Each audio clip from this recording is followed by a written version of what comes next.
Mga minamahal kong baliwagyenyo, bilang isang ina, dama ko ang bawat bigat na pasan ng isang pamilyang baliwagyenyo sa ating pinagdaraan ng krisis pandaigdig ngayon.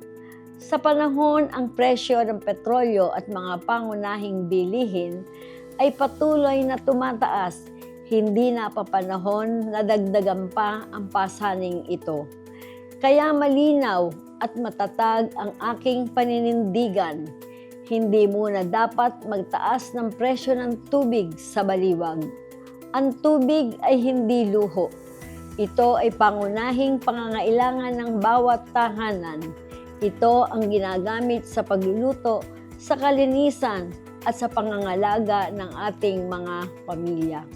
Kaya buong puso ko pong sinusuportahan ang resolusyon na inihain ni Mayor Vice Freddy sa ating sangguniang panglunsod na naglalayong ipagpaliban ang pagtaas ng singil ng tubig ng Baliwag Water District. Kaisa po ninyo ako, ang inyong Mayor, Mami Sonia, sa kahilingang ito. Maraming salamat at magandang araw sa ating lahat.